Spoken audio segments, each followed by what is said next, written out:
Hey les amis, comment ça va? Nous nous retrouvons ce mercredi pour une vidéo spéciale. Parce qu'il y a une petite anecdote pour commencer. J'ai rencontré une personne qui connaît ce monsieur-là, Jean-Pierre Papin. Voilà, je faisais mes courses hier du côté de Carrefour. J'étais dans la file et il y a un petit pépé qui arrive comme ça.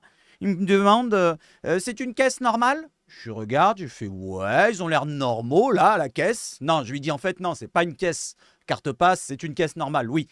Et il me dit vous savez pourquoi Carrefour, ça s'appelle Carrefour? Et il commence à me raconter, en fait, parce que finalement, bah, ça a été créé dans un carrefour. C'est pour ça que ça a été appelé Carrefour. Derrière, voilà, il m'a précisé aussi, donc il m'a dit, vous regardez quoi sur le téléphone? J'étais en train de répondre sur YouTube à quelques-uns d'entre vous. D'ailleurs, je suis désolé si j'ai pas répondu à vous. Je dis, ouais, j'ai une petite chaîne YouTube, là, football. Il me fait, ah, moi, j'aime pas trop le football, enfin, je suis plutôt vélo, machin, machin. Il m'a dit, par contre, je connais Jean-Pierre Papin, c'est de ma belle famille. Ah ouais? Vous êtes qui pour lui? Il fait je suis le mari de la femme. Bon, bref, c'est de la belle famille. C'est de la belle famille. Il m'a donné une anecdote, par contre, pour Jean-Pierre Papin. Dernièrement, il n'y a pas si longtemps que ça, il a été du côté du village près de Boulogne-sur-Mer parce qu'il est né là-bas, Jean-Pierre Papin. Il est d'origine de là-bas, originaire de là-bas. Il y a sa maman qui est encore vivante là-bas, Jean-Pierre. Et il m'a dit il est arrivé en hélicoptère. Voilà, il a foutu le bordel dans le village, mais il est arrivé en hélicoptère. Alors, c'est pas que c'est un. Voilà, il m'a pas dit que c'est une personne hautaine, c'est une super personne. Il lui a parlé, il lui a dit directement je n'aime pas le football. Et Jean-Pierre Papin s'est retourné, il lui a dit ah bah vous êtes au moins courageux là, faut le dire. Voilà, donc la petite anecdote Jean-Pierre Papin, j'ai rencontré une personne qui le connaît. Voilà. Donc sinon, on va partir sur le mercato. Et vous avez vu dans le titre, Meïté sur le départ. Voilà, j'en ai parlé il y a 2-3 semaines, comme quoi c'était l'équipe, je crois, qui avait relayé l'information, où il y avait Rennes qui était intéressé et l'OM avait fermé la porte en disant non, c'est 30 millions d'euros. Là, par contre, l'OM ouvre la porte. Je vais vous préciser le dossier parce que c'est un long dossier. On va en parler sur La Provence qui nous a fait un bel article. D'ailleurs, dans cet article, ça parle des lofters, ça parle d'Aminarit, on va en parler aussi, et ça parle de pas mal de joueurs. Donc on va le lire sur la fin de vidéo. On commence d'abord sur quoi? Sur l'introduction, mais avant cela, le petit soutien de la chaîne. L'introduction a été longue, je sais, mais mettez quand même un like, un abonnement, une cloche, partage et commentaires. Voilà. Même si je ne les lis pas tous, en ce moment c'est difficile de vous suivre, mais j'essaye, même en différé. Par exemple là, avant de me coucher, je vais regarder tous les messages de hier matin et je vous répondrai pour ceux que je peux. Et pareil pour demain. Allez, vive le foot chez Sabache Foot et on envoie l'introduction. Voilà, j'ai dit le contraire, mais c'est pas grave. Hop, on y va. Je suis parti sur la fin.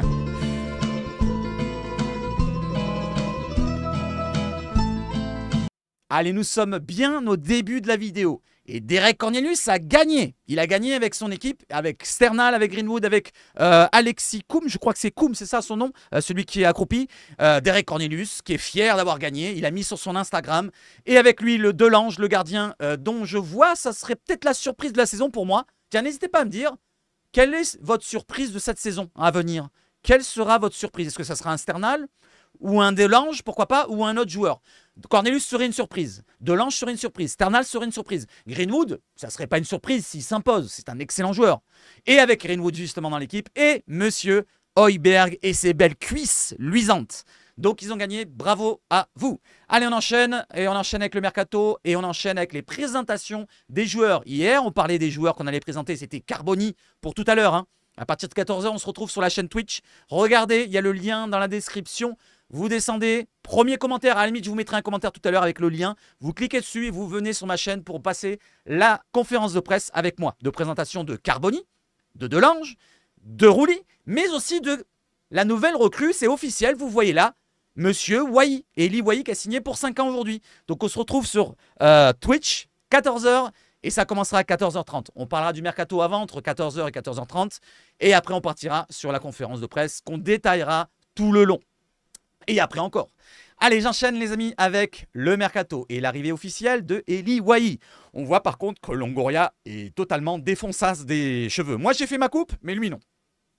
Donc Eli Wai est olympien. Bienvenue à toi Eli. Il signe pour 5 ans du côté de l'OM avec, vous savez très bien, 25 millions plus 5 millions de bonus, plus pourquoi pas 15% à la revente. Voilà les chiffres qu'on peut donner pour ce transfert.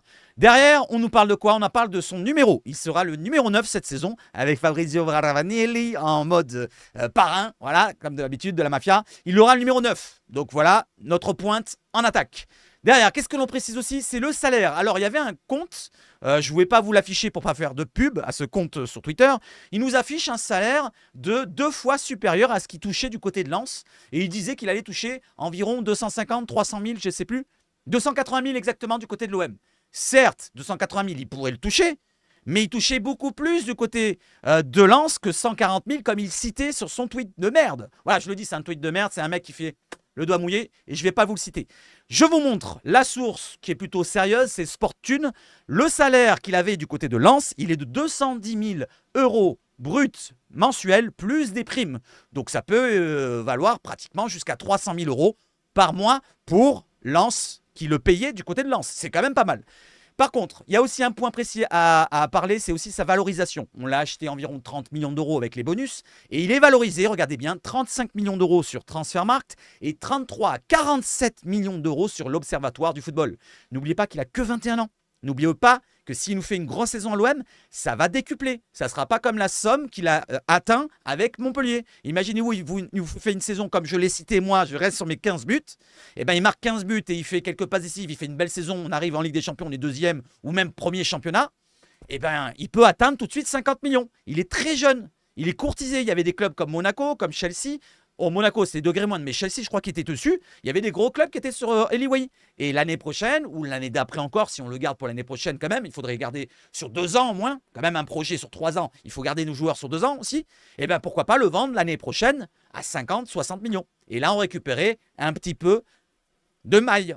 Allez, les amis, sur Eli Wahi, terminado, dites bienvenue à Eli Wahi, même s'il y a le truc, voilà, on va pas en parler 150 ans, maintenant il est chez nous. Il est chez nous, les amis. Vous allez rester ruminer comme ça dans votre coin. Et vous n'allez pas l'encourager. Vous allez poser problème à l'équipe. Vous êtes contre l'OM. Non, je rigole. Hein. Pour ceux qui sont contre Eli Wahi, vous pouvez l'être. Mais il n'y a pas de souci. Voilà, c'est votre choix. Moi, je ne vais pas être comme ça, bougon, tout le long. Allez, on enchaîne avec un départ cette fois avec Simon Nga-Pantoetenbu. On avait entendu parler d'un prêt possible du côté de Nîmes. Et c'est désormais pratiquement fait. Je ne sais pas si c'est officiel ou pas. Pour l'instant, il était à Nîmes. Hier, donc c'est pas aujourd'hui, parce que je vous fais la vidéo dans la nuit, bien sûr. Aujourd'hui, donc hier, ce mardi plutôt, pour finaliser son contrat avec le Nîmes Olympique. Il sera prêté cette saison au club, évoluant en National 1. Donc c'est degré moindre, c'est 3e division. C'est pas grave, au moins il aura du temps de jeu. Il pourra enfin avoir du temps de jeu, comme je le dis. Bonne chance à toi, Simon. À bientôt. Donnez de la bonne chance, de la force à Simon. S'il nous regarde, abonne-toi, like, partage. Et Jean-Pierre, toi aussi, like, partage. J'ai vu de ta famille, alors tu peux liker, partager et commenter. Donc, bonne chance à toi, Simon. Ça lui permettra d'avoir du temps de jeu et en plus à un niveau plus élevé que la réserve. La réserve qu'on a à l'OM, c'est National 3. Lui, c'est National 1. On est proche de la Ligue 2. Voilà. Derrière, c'est presque un niveau pro. Hein. C'est presque un niveau pro. Il y a des clubs qui sont pros en National. Hein. Attention. Allez, on enchaîne les amis. Je crois, hein. Je suis pas sûr en fait. Je suis pas sûr de ce que je viens de dire. En Division 2, oui. En Ligue 2, oui. En National 1, je sais pas s'il y a des clubs pro. Dites-moi si c'est pro ou pas. J'en sais rien. Bon bref, on s'en fout. On enchaîne avec cette fois le vrai mercato qui vous attend. C'est celui de Moukoko. Vous l'avez vu dans le titre, c'est à l'arrêt. Mais je vais vous citer un petit peu le scénario d'hier, comment ça s'est déroulé. Dortmund fait un pas vers l'OM en acceptant un prêt avec option d'achat à condition que l'option de 15 millions d'euros soit obligatoire pour Youssoufa Moukoko. Donc ils ouvrent la porte. Il propose à l'OM un prêt avec 15 millions d'euros, mais ça sera obligatoire l'année prochaine. L'OM n'est pas dans ce domaine-là. L'OM propose moins. Et on va voir combien il propose l'OM, justement. L'OM propose exactement, selon Dortmund French qui nous relaye Bild, le média allemand, l'OM a proposé un prêt payant de 500 000 euros, donc la moitié d'1 million, plus une option d'achat de 10 millions d'euros à Dortmund pour Youssoufa Moukoko. Il ne précise pas dedans si c'est obligatoire. Je ne pense pas que c'est obligatoire. Donc on restait sur un transfert à 10 millions et demi au maximum l'année prochaine. Et moi, je trouve que ce n'est pas énorme pour un joueur qui a cette qualité. Je trouve qu'on aurait dû forcer, si c'est vraiment ces informations-là, je trouve qu'on aurait dû forcer jusqu'aux 15 millions. Ça, c'est mon avis. Je ne sais pas ce que vous en pensez, mais c'est un joueur qui est quand même reconnu dans l'Europe. Alors peut-être qu'il y avait un problème aussi, point de vue salaire ici là. Peut-être que les trucs qu'on a entendus sur le contrat et tout, c'est faux. Ou peut-être que ça aussi, c'est faux. Je ne sais pas en tout cas où on en est. Mais moi, ce que je relaye là, si je relaye ça, qu'on a le salaire et tout machin qui est réglé du côté du joueur à l'OM, là, ça me pose problème si on n'arrive pas à le recruter pour 10 millions et demi. Enfin, ou 15 millions même, si c'est obligatoire l'année prochaine. On peut la lever, l'option. 15 millions. C'est un attaquant quand même, 19 ans. L'année prochaine, il n'aura que 20 ans. Je ne sais pas pourquoi on ne prend pas le risque. Le Borussia a jugé l'offre comme une blague. Le transfert semble désormais improbable, selon Bild. Derrière, je continue, c'est pas terminé. Le transfert de Youssoupha Moukoko au bord de l'échec selon Fabrizio Romano. Pas d'accord entre l'OM et Dortmund après l'offre que je viens de vous citer. L'Olympique de Marseille prêt à quitter les négociations après de longues discussions. Youssoupha Moukoko veut toujours quitter le Borussia. Alors, c'est comme je vous l'ai dit, les amis, les joueurs qui viennent à l'OM, c'est pas parce que l'OM ne peut plus le recruter qu'au dernier moment il va dire je veux toujours l'OM. Non, non, il s'en fout en fait. Il veut partir de Dortmund. L'OM s'est proposé, il accepte de venir à l'OM pour le projet qu'on lui a proposé. Si c'est un autre club, il partira sur un autre club. Là, j'espère que, en tout cas, ça n'est pas terminé totalement, parce que là, de ce qu'il se dit, pour l'instant, c'est pas terminé à 100%. Ils disent pas c'est terminé, on est fâché, il y a un autre club qui va le prendre, lui, il veut plus venir. Non, non, pour l'instant, c'est stand-by, stop. On est à l'arrêt total. On va voir ce qui va se proposer dans les prochaines heures, les prochains jours. On ne sait jamais. Peut-être que ça peut revenir. Comme Nketiah à l'époque, c'était au ralenti total. Et bien là, ça ressemble un petit peu, peut-être même plus grave. Je pense que c'est proche de l'arrêt total. Justement, derrière, RMC Sport nous précise que négociation à l'arrêt entre l'OM et Dortmund pour Youssoupha Moukoko. Les exigences du Borussia sont en cause. Comme je viens de vous le citer, ils réclament un petit peu trop et en plus, ils sont un peu d'humeur changeante. Un coup c'est ci, un coup c'est là. Ils voulaient transfert sec après un prêt d'option d'achat, obligatoire, non obligatoire. Vous voyez ce que je veux dire? Ils ne savent pas où ils sont et l'OM trouve... Ils trouvent que c'est un manque de respect. Le club allemand a trop tergiversé en voulant d'abord un prêt, puis ensuite en ajoutant une option d'achat obligatoire ici, là. Au bout d'un moment, ça doit se respecter. Les négociations, les discussions, c'est quand même beaucoup d'argent qui sont en jeu. Je suis d'accord avec le club marseillais. Si bien sûr on se fait monnaie en bateau par le club de Dortmund, au bout d'un moment, stop, on arrête. Ils reviennent, ils s'excusent et ils disent bon, c'est pas de problème, on accepte une condition entre deux. Au lieu de 15, ça sera 12,5. Voilà où on en est pour l'instant, c'est arrêt, pause. Allez, on va dire on est en pause, on a mis le point mort, on est mis sur le bas-côté, on a mis la clim, on attend tranquillement du côté de l'OM. Du côté de Dortmund, peut-être qu'ils vont nous reproposer quelque chose. Et s'ils ne proposent pas quelque chose, on laisse la clim quand même, on met la première et on accélère. Voilà, et on dégage. Voilà, Moukoko, je suis déçu. Franchement, je vous ai fait une vidéo qui est franchement... comme ça, je trouve. Si vous êtes intéressé pour voir la présentation de Moukoko, regardez, avec le supporter que vous avez vu qui tient le compte, qui a relayé l'information de Bill tout à l'heure, eh ben, n'hésitez pas, vous avez un i qui vient d'apparaître à la 12e minute. Comme ça, je saurai à quand je le mettrai. Donc, le petit, cliquez dessus et allez donner de la force à la chaîne. Allez, on continue cette fois Moukoko. Ben, c'est proche d'être terminé. Et un autre joueur qui n'est pas proche d'être terminé, mais c'est tendu aussi, c'est Jonathan Rowe. L'ailier gauche qu'on veut recruter, ou ailier droit, ou... polyvalent, on va dire. Alors hier, je disais qu'il était droitier. J'ai regardé pas mal de vidéos de ces derniers jours et je me demande s'il n'est pas gaucher, droitier, ambidextre. En fait, il a deux super pieds. Il a une super frappe du pied gauche, du pied droit. Il est élégant des deux pieds. Franchement, ça serait un bon coup à faire. Alors après, certains, comme le supporter de Norwich qui devait passer sur ma chaîne, mais qui apparemment, je ne sais pas, il n'a pas répondu pour la positif. Mais c'est pas grave, on le fera une autre personne, s'il doit venir, bien sûr. Il m'avait dit que c'est un sous-NDI. Moi, de ce que j'ai vu, c'est pas vraiment déjà le même profil qu'un NDI. Et puis, il m'avait l'air vraiment intéressant. Après, vous savez ce que c'est. Les highlights, on peut être plaisant, mais derrière, sur le terrain, eh ben ça peut pêcher aussi. Et n'oublions pas qu'il a joué avec Norwich. Avec tout le respect que j'ai pour ce club de Championship, c'est pas la première ligue, quoi. Allez, on enchaîne, donc je vous lis ça. Monaco se rajoute à Leeds en concurrence sur le dossier Jonathan Rowe. Discussion déjà établie entre l'ASM, donc Monaco, et les représentants du joueur, donc les agents de Jonathan Rowe. L'OM a déjà formulé une offre, on en a déjà parlé, de 12 millions, qui a été refusée, mais ne surpayera pas. Le deal est bloqué pour le moment. C'est bloqué aussi. Vous voyez, c'est bloqué aussi, comme du côté de Moukoko, peut-être moins grave que Moukoko. Là, pour l'instant, on est à l'arrêt. On attend de voir la suite des opérations. On a proposé 12 millions. Il réclame 15 millions du côté de Norwich. Précision encore, Monaco doit vendre ou prêter un de ses joueurs extra-communautaires avant de pouvoir avancer concrètement sur le dossier de l'anglais. Vous voyez, j'ai marqué en jaune. Voilà, ils doivent vendre absolument ou prêter un joueur extra-communautaire pour espérer le prendre parce qu'il est anglais. Nous, on a une place encore. Eux, non, ils n'en ont plus. Voilà où nous en sommes pour Jonathan Rowe. Allez, j'enchaîne avec quoi, les amis? Avec un autre dossier. Alors, celui-là, j'ai été chercher. J'ai cherché quand même, avant de lancer les vidéos, j'ai recherché sur le Pablo Solari, j'ai recherché sur Loyante, j'ai recherché sur Wang, j'ai recherché des informations à droite à gauche, en Angleterre, en Italie, Vous voyez ce que je veux dire? En Argentine pour Pablo Solari. Et j'ai trouvé ça, cette information-là, c'est un journaliste italien qui travaille plus ou moins pour la Juve. Voilà, le compte un peu juvesque, on va dire. Je ne sais pas si ça se dit, mais je le dis. Il a pas mal de milliers d'abonnés. Je vous montre vite fait. Mirko Di Nadale. Voilà, il a 27 000 et il est suivi par beaucoup de monde important. Donc je me suis dit, intéressant de le lire et de vous le relayer. Ça tombe d'hier. Hein. La Juve et c'est à nouveau renseigné sur Armand Laurienté ces derniers jours. Le Sassuolo demande 15 millions d'euros pour son prix. Pour les Bianconeri, cela ne représente pas la moitié, mais une bonne alternative si les objectifs premiers devraient disparaître. Derrière, il nous précise que la Lazio, la Roma et l'OM sont les autres clubs impliqués. Donc on est toujours dans le dossier, toujours dans l'intérêt du joueur, Laurienté. Donc n'hésitez pas à me dire ce que vous en pensez. Beaucoup me disent que non, j'aime pas, ici et là, il est que bon sur les coups de pied arrêtés, ici et là. Je sais pas, c'est un autre profil qu'un Luis Enrique. Moi, je dirais que ça serait intéressant. À ce prix-là, bon, 15 millions d'euros, est-ce que c'est pas trop cher? Je pense que oui. On pourrait essayer de baisser vers les 10, 12 maximum. C'est un jeune joueur, il a que 25 ans, il peut encore progresser. Il a, on le sait très bien, une grosse frappe de balle, il peut nous aider sur les coups de pied arrêtés. Et ça serait intéressant, un joueur de ce profil-là. Après, c'est pas non plus super niveau. Hein. Voilà, donc si on doit me demander entre lui et Jonathan Rowe, c'est pas les mêmes profils. Là, on est d'accord. L'autre, c'est plutôt un dribbleur qui va provoquer, qui va peut-être faire par la passe ou la frappe. Il va peut-être être plus efficace dans les buts parce qu'il marque pas mal de buts. Jonathan Rowe, c'est un championship.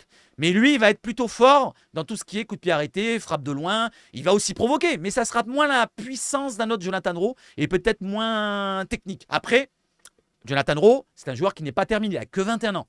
Alors, c'est peut-être Jonathan Rowe qu'on va se positionner dessus, je pense, que plutôt que l'orienté. Mais l'OM est toujours sur l'orienté. Donc, n'hésitez pas à me dire ce que vous en pensez pour l'orienté. Allez, on termine maintenant avec mon petit choix. On termine pas, hein, on termine mon petit choix pour l'ailier gauche. Voilà, et après, on partira sur la Provence tranquillement.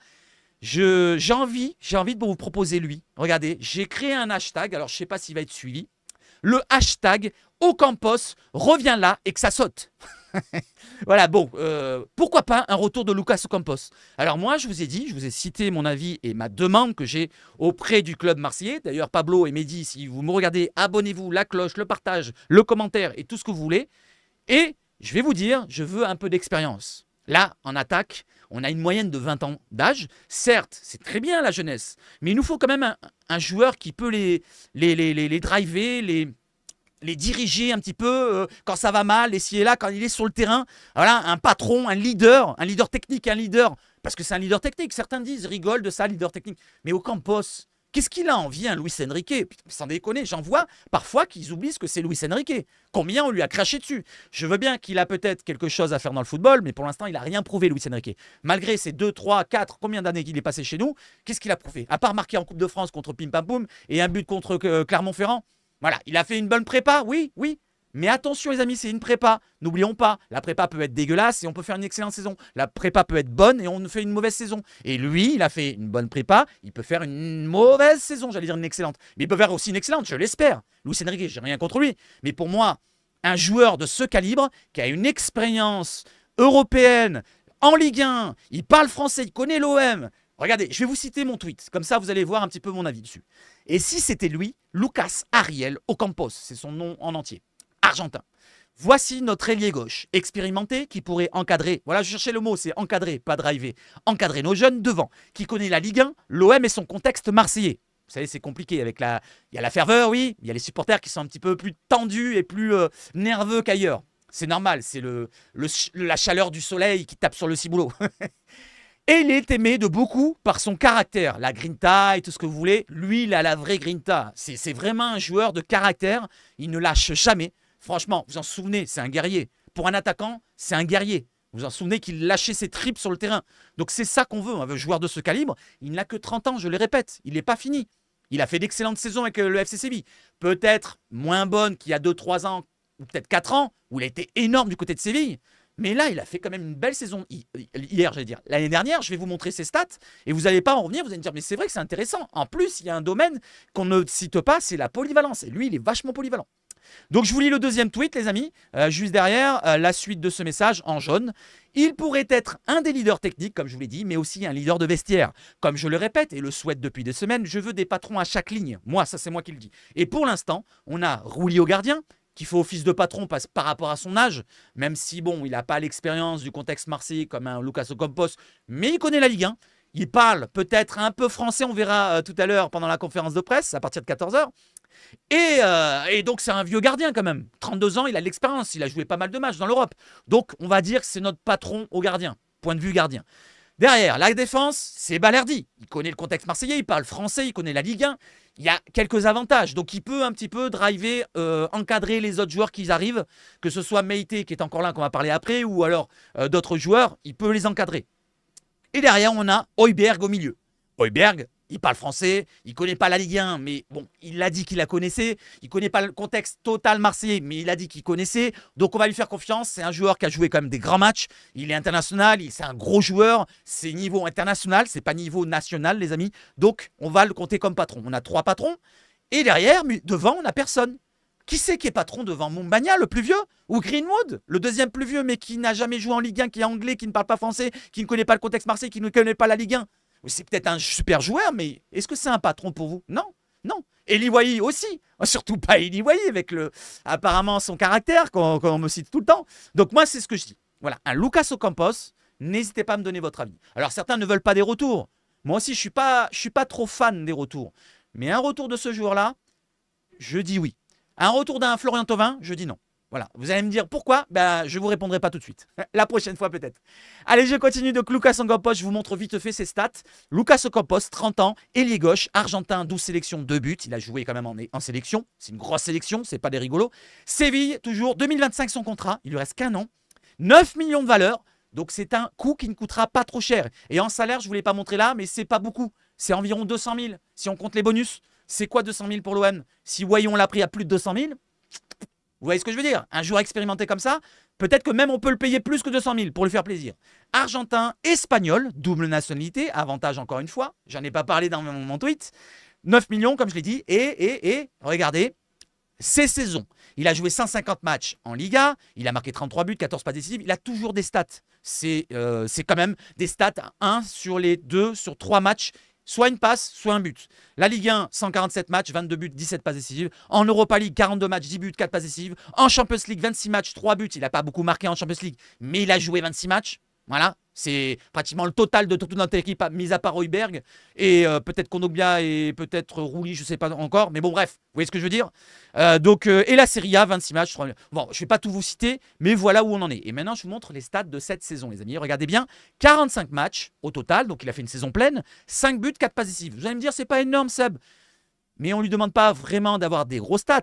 C'est un joueur qui est battant. Il peut dépanner à droite comme à gauche. Regardez son profil là. Je déconne pas. Regardez tout ce que j'ai mis en couleur. Il a joué 14 fois ailier gauche, 11 fois ailier droit, 6 fois avant-centre. Il a joué 3 fois milieu gauche, 3 fois... Il a même joué arrière gauche et arrière droit, les amis. Et deuxième attaquant. Bon, certes, un match ou deux, mais il est polyvalent. Ce type peut dépanner. Et dans le système de Zerbi, il demande d'avoir de la polyvalence. Alors pourquoi pas un Lucas Ocampos? Allez, répondez-moi les amis, je vais arrêter sur Lucas Ocampos. C'est pas une rumeur, c'est juste une idée, un avis.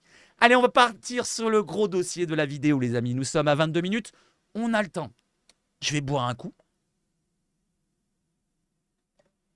Bon, déjà, vous avez le titre. Et si Meïté s'en allait? Déjà, vous avez le titre. Moi, j'ai mis un point d'interrogation. Eux, ils mettent 3 petits points. Donc, ça veut dire qu'il y a une suite dans ce dossier-là.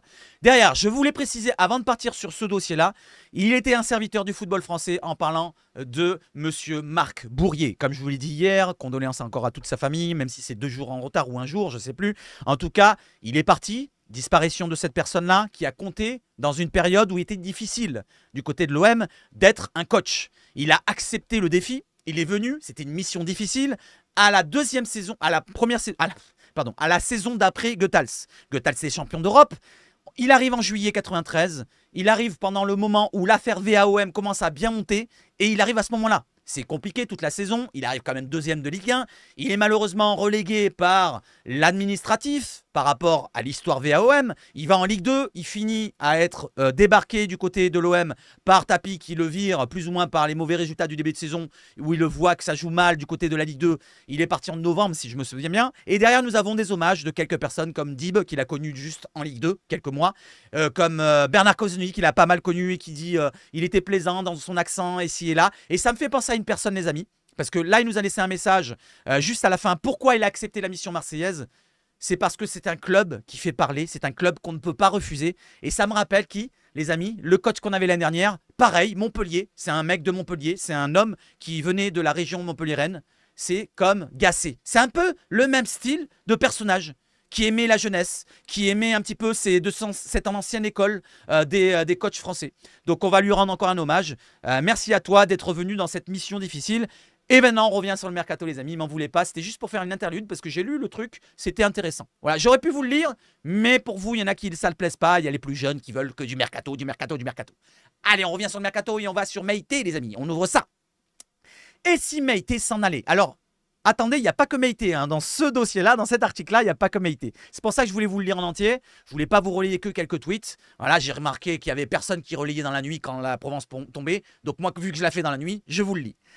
Alors, OM, Bamo Meïté pourrait finalement faire ses valises avant la fin du mois d'août. Là, c'est en gris que je lis. OM, jugé intransférable par sa direction début juillet, le défenseur ivoirien n'est plus aussi sûr de rester à Marseille cet été. Ah merde. En quête de liquidité, le club a ouvert la porte à un joueur qui est considéré comme un remplaçant et détient une belle cote. Et oui, il est jeune, il a une belle cote. N'oublions pas qu'on l'a recruté pratiquement à 11 millions, 10 millions et demi, 11 millions, je ne sais plus exactement. Ils vont nous citer le chiffre juste après. La vérité d'un jour n'est pas celle du lendemain. À l'OM plus qu'ailleurs. En période de mercato, n'en parlons pas. Bamo Meïté va-t-il rejoindre la longue liste éphémère des éphémères olympiens sous le commandement de Pablo Longoria? On a parlé dernièrement de la moyenne de durée d'un joueur sous l'ère Pablo Longoria. Vous vous en souvenez? C'était 14 mois et demi, je crois. C'était un peu plus d'un an. Donc tous les joueurs qui ont été recrutés par Pablo Longoria, la moyenne de tous les départs après, de tous les recrues qu'on a pris, par exemple Guendouzi, Under et tout machin, eh ben c'est 14,5 mois. Donc une seule saison.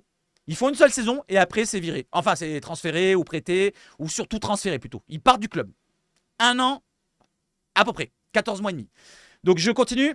Moins d'un an après son arrivée en Provence, en prépayant de 1 million d'euros avec option d'achat de 10,5 millions d'euros, donc ça fait 11 millions et demi en tout, levé lorsque le club fut maintenu en Ligue 1.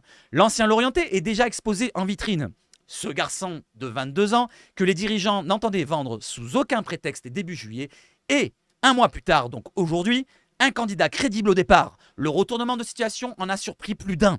En tête, l'intéressé, donc Bamo Meïté est surpris, qu'on le mette en vente, qu'on ouvre la porte. L'Ivoirien a dû se pincer, aïe, pour croire ses dirigeants, auteur d'une jolie pirouette sous ses yeux. Voilà, Pablo Longoria et Benassia, ils font des pirouettes. En mémoire, Bamo Meïté conservait le souvenir d'une ferme mise au point juste avant la reprise. Donc juste avant la reprise, on lui avait dit à Bamo Meïté, c'est bon, t'inquiète pas, tu auras ta place dans l'effectif, dans la rotation, peut-être titulaire ou pas, je ne sais pas ce qu'on lui avait dit, mais t'inquiète pas, on ne te vendra pas. On lui avait dit ça juste avant la reprise, c'est-à-dire fin juin, fin mai, début juin, mi-juin, vous voyez ce que je veux dire. Profitant d'une ferme mise au point juste avant la reprise, de ces derniers jours de vacances, le natif de Cagny, ébranlé par la course-poursuite et les coups de feu dont il a été témoin en rentrant de la commanderie fin mai, interrogeait son avenir. Vous vous en souvenez? La course-poursuite qu'il avait vécue, j'en ai parlé dernièrement, avec Faris Moumania et Onana qui est parti. Faris Moumania qui est toujours là, Onana n'est plus là, mais lui il est là et il a réfléchi un petit peu à son avenir. Faut-il rester, se plonger dans le travail et faire abstraction du passé? Ou bien changer d'air, loin du tumulte marseillais pour trouver un semblant de sérénité? Pendant que le joueur se creusait les méninges en quête d'une réponse, son entourage, écoutez bien, son entourage, le clan Meïté, tâtait le terrain en vue d'un transfert. En France, le Stade Rennais, sensible au charme du défenseur, on en a parlé dernièrement, a notamment été sondé. Donc c'est l'entourage qui a été voir le Stade Rennais. L'entourage du clan Meïté. Ils ont été le voir, ils ont proposé le joueur du côté de Rennes. C'est pas l'OM qui l'a mis en vente ou c'est pas Rennes qui est venu. C'est l'entourage qui est allé vers Rennes. Vous voyez ce que je veux dire? Et ça peut poser problème. Justement, derrière, ça pose problème. S'il y a pour le remplacer, bon, ça on verra après. L'information n'a pas tardé à remonter aux oreilles de l'OM. Passablement agacé, le tandem Longoria-Benassia, donc vraiment énervé, a mis les points sur les i et les barres sur les t. Et les... c'est tout. Le cul sous l'eau. Je ne sais pas si ça se dit, mais je le dis. Des Bretons aux proches de Meïté, sans oublier les médias qui avaient relayé le mal-être du jeune homme, tout le monde savait maintenant à quoi s'en tenir. Donc ils ont tous pris une taquée dans la tronche, que ce soit Rennes, que ce soit les proches de Meïté, donc le clan de Meïté, et les médias qui ont relayé le fait qu'ils se sentent mal, comme l'équipe, comme peut-être la Provence, peut-être, je ne sais pas si c'était dans le coup, je ne me rappelle plus, mais en tout cas l'équipe qui a été reprise, à mon avis, par la direction marseillaise. Je continue. Très satisfait par contre, les amis, Très satisfait de son comportement, l'OM est satisfait du comportement du joueur. C'est pas qu'ils sont énervés envers lui. Érigé en exemple au même titre que Quentin Merlin, Luis Enrique et Amir Murillo, et convaincu par son potentiel, l'Olympique a claqué la porte avant de la verrouiller à double tour. Pour s'attacher ses services, les prétendants devront débourser à minima 30 millions d'euros. Ça, c'était à l'époque où Rennes était intéressé, il y a 2-3 semaines, un mois à peu près. Tarif prohibitif. Ça veut dire, voilà, on ne veut pas le vendre, dégagez de là. On doit renouveler la moitié, si ce n'est les 3/4 de l'effectif, glissait-on sur les hauteurs de la commanderie. Alors, on ne va pas se séparer d'un des rares éléments qui nous donne entière satisfaction. Et oui, on ne va pas se séparer de tout le monde. On ne va pas vendre Balerdi, par exemple, à moins qu'il y ait une grosse offre. S'il y a une grosse offre. Comme je vous l'ai dit, tous les joueurs sont sur le départ. Moi, je vous l'ai dit, Balerdi, il y a une offre de 50 millions, il partira. Lui, Maïté, s'il y a une offre de 30 millions, il partait. Il partait. Pour l'instant, il partait, parce que c'est pas fini, parce qu'il peut partir encore, et dans le présent, ou dans le futur plutôt. Ce matin, à 3 jours de la reprise du championnat, la donne a radicalement changé. Là, c'est vraiment radical. Hein. C'est-à-dire, on est passé de non, on ne veut pas le vendre, à oui, pourquoi pas, on va voir. Un virage à 180 degrés opéré par l'OM dans le sillage de son chef-d'œuvre, chef d'orchestre, Roberto De Zerbi. Au fil des entraînements et des joutes amicales, le technicien est resté sur sa faim. Donc, Roberto De Zerbi s'est plaint un peu du joueur. Et attention, il s'est plaint de quoi? Il a pointant les lacunes techniques du droitier. Donc, il se plaint des lacunes techniques de Bamo Maïté. Là, on ne savait pas ça. Donc, il s'est plaint un petit peu du joueur. Testé comme latéral, capable de se muer en troisième axial lorsque l'équipe manie le cuir, Maïté n'a pas encore apprivoisé cette nouvelle façon de relancer, souvent sous pression. Lui-même, Bamo Maïté, admet en privé ne pas se sentir à l'aise et avoir besoin de temps, besoin de temps pour progresser. 35 matchs de Ligue 1 seulement dans les pattes depuis janvier 2023. Dans son esprit, Roby, c'est De Zerbi, l'imaginait aux 3 coups de la saison dans la peau d'une doublure capable de suppléer Leonardo Balerdi, mais aussi Amir Murillo. Donc maintenant, Amir Murillo est repassé devant. Exit toutes les histoires d'extra-communautaires, vu qu'on ne prendra pas Sanchez, vu qu'on ne prendra pas Wang, vu qu'on ne prendra pas Nketiah. Non, il était ghanéen aussi. Voilà ce que je veux dire. Donc il nous reste encore une place d'extra-communautaire, ça ne pose plus problème pour Amir Murillo, qui sera titulaire normalement à la place de latéral droit pour l'instant en attendant. Parce que attendez, on va arriver sur le dossier Sildia, pourquoi pas. Un rôle qui relègue sur le banc l'une des plus fortes valeurs marchandes du club. En parlant de Bamo Maïté, c'est vrai que c'est une des plus fortes valeurs du club. Hein. Actuellement, il y a quoi? Balerdi. Maïté fait partie des plus grosses valeurs, hein, si on regarde bien. Je ne prends pas tous ceux qui sont arrivés, comme Greenwood, comme Wai, comme vous voyez ce que je veux dire. Donc là, si on regarde les autres, il en fait partie. Cette situation est inconfortable pour l'OM, qui n'a pas compté ses sous entre les transferts secs. Cette année, on a déboursé 60 millions d'euros environ en sec. Hein. C'est comme des raisins, quoi. Sec. Ouais, c'est pas mouillé. Non, je veux dire, c'est pas des prêts, c'est ci et là. C'est secement. On a sèchement plutôt. Et ce déguisé en prêt, 25 millions d'euros. Donc environ 85 millions au total.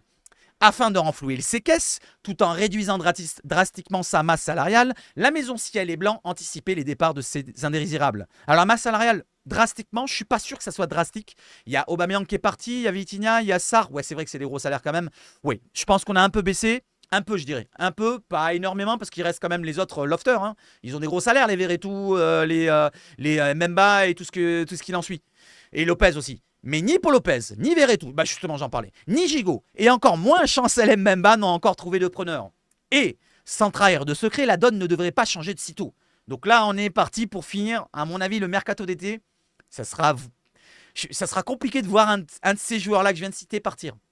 C'est dommage, hein, parce que bon, c'est des bons joueurs, ça pourrait servir à d'autres clubs. Verretou, il pourrait servir à d'autres clubs européens, Chancel Mbemba aussi, Paul Lopez aussi, et Samuel Gigot, aussi, mais degré moindre, on va dire. J'ai rien contre Gigot, mais vous voyez ce que je veux dire. Malgré l'estime que lui portent ses dirigeants, Bamo Maïté risque d'être sacrifié sur l'autel de l'équilibre financier. Donc pour équilibrer un petit peu le bilan financier, il va falloir faire partir des joueurs. Et malheureusement, vu que les joueurs, les lofters, ils restent là, ils s'accrochent comme une moule à leur rocher, malheureusement, on va devoir faire partir des joueurs qu'on ne voulait pas faire partir. Comme Bamo Maïté, comme un autre joueur qu'on va citer juste après. Le message a été transmis, Oui, c'est ça. Le message a été transmis à son agent.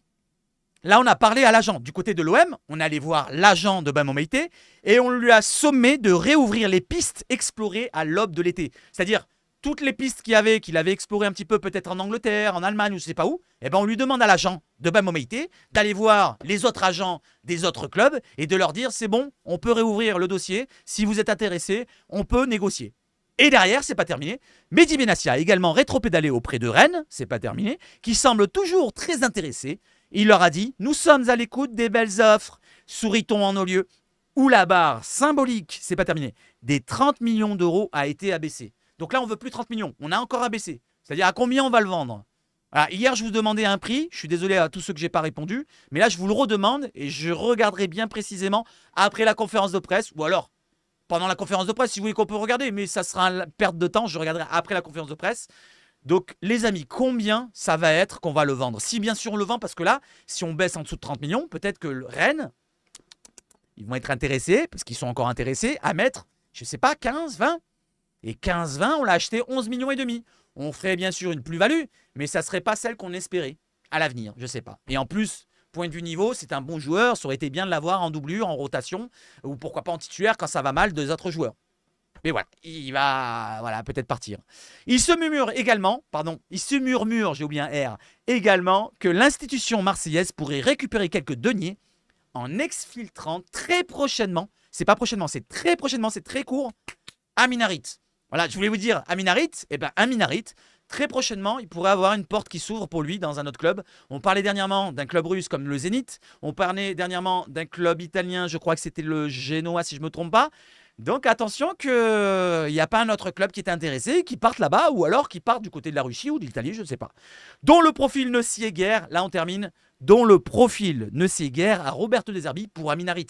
Apparemment, il ne lui plaît pas du tout. Mais revenons à nos moutons. On reparle un petit peu de l'arrière latéral droit, plutôt le défenseur central, Monsieur Meïté. Si un départ de Meïté l'ivoirien se concrétise, l'OM pourrait passer donc à l'action dans le dossier Kylian Sidia, de 22 ans, fraîchement couronné vice-champion olympique. Le bleuet figure en très bonne position sur les tablettes de l'OM, qui imagine sa défense à 4 sur le papier, partagée par 6 membres cette saison. Donc on a tout réglé. Voilà, on a tout réglé au club. Ça sera 6 joueurs en défense, donc qui se partageront les 4 places. Donc là, actuellement, on en a combien? Je ne compte pas Gigot, je ne compte pas Mbemba. Donc on a Meïté, Murillo, Balerdi, Brassier, Cornelius, Merlin. Et on a encore Lirola, je ne l'oublie pas. C'est tout, je crois que j'ai tout dit. 7, on en a 7. Alors attendez, je refais.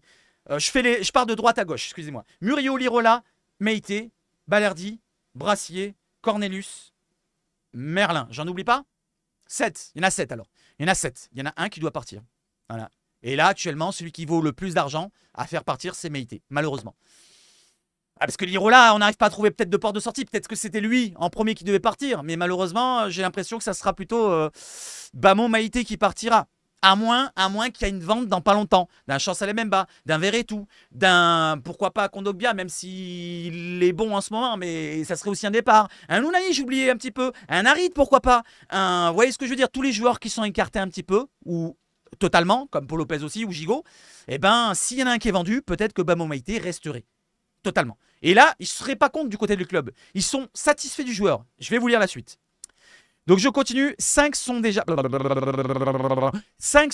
assurés de porter la tunique immaculée. Quant à Merlin, là il nous cite tous les joueurs, je suis désolé. Derek Cornelius, Lilian Brassier, Leonardo Balerdi et Amur Murillo. Là c'est les 5 qui doivent rester. Alors dernièrement on parlait du départ de Amur Murillo, ils ont tous changé du côté des médias. Apparemment il reste. Moi je vous avais dit que le dossier extra-communautaire c'était pas sûr.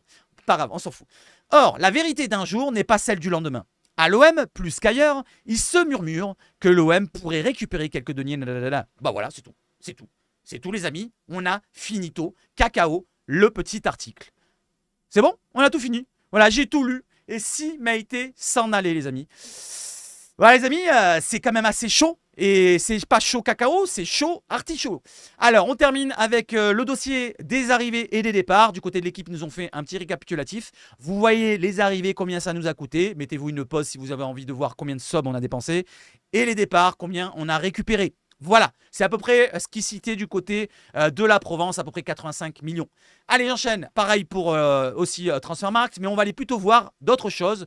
Pour la confirmation sur Meite, c'est chaud artichaut, je vous l'ai dit. Donc on a l'équipe qui en a parlé hier. On a Foot Mercato aussi qui en a parlé un petit peu, qui confirme l'information de l'équipe avec l'OM ouvre la porte à un transfert de Bamo Meite en cas de belle offre, comme je viens de le citer pour la Provence. Donc tous les médias importants ont cité cette information-là. On peut se dire que c'est du concret. Donc Bamo Meite, malheureusement, sur le départ.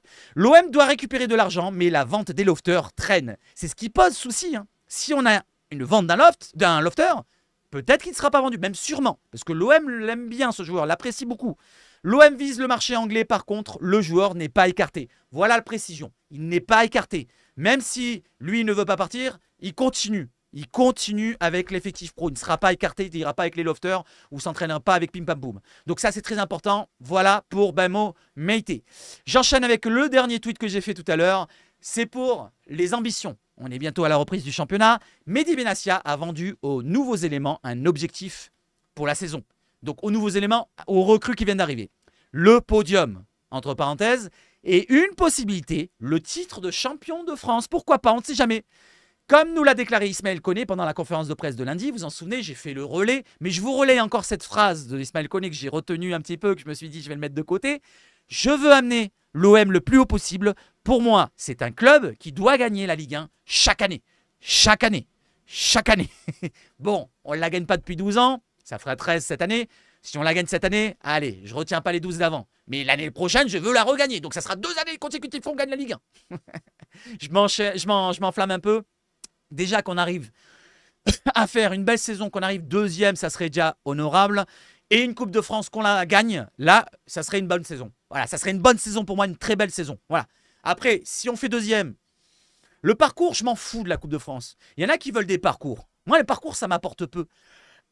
Qu'est-ce qu'on s'en fout de faire une demi-finale, d'avoir éliminé Paris, de se faire sortir par n'importe qui derrière? Par exemple. Je m'en fous, je veux gagner. Si vous me parlez d'une satisfaction pour une Coupe de France, une Coupe d'Europe, je veux gagner. Ça suffit les bons parcours. On n'est pas Rennes, on n'est pas Lille qui font les parcours et s'enthousiasment des parcours. Oh, on a fait un parcours, on arrive en quart de finale d'Europa Conference League. Non, non, c'est pas ça l'OM. C'est gagner des trophées. Au bout d'un moment, on doit revenir à l'ancien temps. Gagner des trophées, les amis. Ça suffit. Les podiums project, les parcours project et tout ce que vous voulez. Non, je veux des trophées project, des titres project. Bon, cette année, ça va être compliqué. Mais si on en a un, ça serait la Coupe de France, je pense, le mieux. Le plus facile, le plus abordable, on va dire. Le plus atteignable. Et le championnat de Ligue 1 qui sera compliqué. Mais on peut avoir confiance avec deux Zerbi, super coach. Des joueurs qui sont arrivés. Il y a de la qualité quand même qui est arrivée. On ne va pas dire que c'est les meilleurs au monde. Je suis d'accord. Certains voulaient des meilleurs attaquants, des meilleurs milieux. Mais avec les moyens qu'on a, franchement, prendre un Højbjerg avec 100 Coupes d'Europe, prendre un Koné, je ne connaissais pas trop. Mais de ce que j'ai vu, franchement, ça a de la qualité. Voilà, donc c'est une bonne recrue pour moi. Derrière, qu'est-ce qu'on a pris? Eliwayi, on verra bien à l'avenir. On ne va pas en parler. Greenwood, point de vue qualité de joueur, bah, c'est quand même très bon. Et les autres joueurs, on verra bien à l'avenir. Voilà les amis, j'espère que vous avez passé un bon moment avec moi. On va rafraîchir la page comme d'habitude. J'ai oublié de mettre une autre page. Donc là, j'ai 12 likes. Je pense que c'est par rapport au dernier tweet. On regarde vite fait, on regarde vite fait. On regarde vite fait, on regarde vite fait, on regarde vite fait, on regarde vite fait. Bon, je m'en fous, mais Bamo ne doit pas partir. Ouais, moi aussi, je suis un petit peu d'accord. Là, voilà, je t'ai précisé, moi, à la fin, je t'ai précisé un petit peu le dossier Meite, si tu voulais avoir plus de précision. Et là, j'ai l'impression qu'il n'y a rien. On va regarder chez le GOAT, Fabrizio Romano. Et puis après, on va se quitter sur cette vidéo qui a duré 42 minutes. C'est à peu près les moyennes de ce moment. Voilà, donc qu'est-ce qu'on a? Ça, on s'en fout. Chesney, qu'on suivait un petit peu pendant un moment. On suivait pendant un moment Chesney, vous vous en souvenez? Bon, c'est terminé pour les gardiens. On est bien chargé en gardien. Andrich, ah c'est l'Allemand là qui avait joué l'Euro, il va partir je sais pas où, on s'en fout. Ça c'est pas chez nous, je descends un peu, c'est pas chez nous. J'avais regardé plus ou moins toutes ces informations là, c'est qui ça? Je crois que c'était Guendouzi, c'est pas lui. Fabio Silva, non il ressemble pas du tout en plus. C'est pas chez nous, c'est pas chez nous. De toute façon ça aurait été relié par d'autres comptes. Donc je pense que c'est bon, je pense que c'est Bono, Bene, Binu, Bano, Bono, Bono. Voilà les amis, j'espère que vous avez passé un bon moment avec moi et Jean-Pierre Papin. Donc j'ai rencontré une personne de sa famille. Les amis, j'espère que vous êtes satisfaits du contenu que vous voyez sur ma chaîne. N'hésitez pas à rester après le mercato. Hein. Voilà, soutenez jusqu'au bout. Après le mercato, on parlera de la saison, du sportif. Voilà, je vous détaillerai les matchs d'une autre manière. Voilà, avec peut-être des images, peut-être des vidéos, je ne sais pas. J'essaierai de faire quelque chose de bien quand je pourrai. Parce que quand je pourrai pas, quand je serai au boulot, ça sera un débrief à chaud, comme ça. Et ça sera autrement. Voilà, plus brut. Plus abrupt. Mais en tout cas, j'espère que vous serez là nombreux comme tout cet été qu'on a passé ensemble. C'est pas terminé. Il nous reste encore environ 2 semaines de mercato. Et après le mercato, il y a bien sûr la Ligue 1. Bon, la Ligue 1 commence dans 3 jours, mais la Ligue 1 continue. L'OM continue et on espère qu'on passera une super saison ensemble. On fera, alors je vous précise pour ceux qui sont jusqu'au bout, voilà, et vous me direz votre classement à vous. On fera un classement de la Ligue 1 sur un live. Je ne sais pas quand le prévoir, je pense après le mercato. Donc d'ici début septembre, on se fera un petit live sur le mercato, voire une vidéo, je ne sais pas comment le faire. Si vous voulez un live, qu'on le fasse ensemble, on fait un live. Vous me dites dans les commentaires live classement. Et si vous voulez une vidéo classement, à partir du début septembre, hein, c'est dans 2 semaines environ, on a largement le temps, vous mettez vidéo classement. Ok? On fera ça ensemble quand les mercatos seront terminés. Pour l'instant, il y a encore beaucoup de recrues du côté de l'OM à avoir, à faire partir. Et du côté des autres clubs, c'est pareil. Voilà, le championnat n'est pas encore figé. On ne sait pas qui va arriver en tant qu'arrière droit, si Memo Maïté part, si c'est Sildia ou un autre. On ne sait pas qui y aura du côté gauche de l'attaque, avec l'ailier gauche qui sera recruté peut-être, ou sûrement même. Et peut-être un milieu de terrain en plus qu'on aura, si bien sûr il y aura des départs. Mais même s'il n'y a pas des départs, je pense qu'il y aura un milieu aussi. Arrière droit, milieu de terrain, ailier gauche. C'est ce qui nous manque actuellement. 3 recrues encore une fois. Sans les départs. Si on a des départs, il y aura peut-être plus. Voilà les amis, j'espère que vous avez passé un moment encore une fois. Je vous le demande, je vous demande un petit peu trop. Vive le foot chez Sabache Foot. Et surtout, à tout à l'heure, 14 h. Je vous remontre. Non, vous l'avez vu tout à l'heure. En dessous, live Twitch. Et allez l'OM. Ciao, ciao, ciao.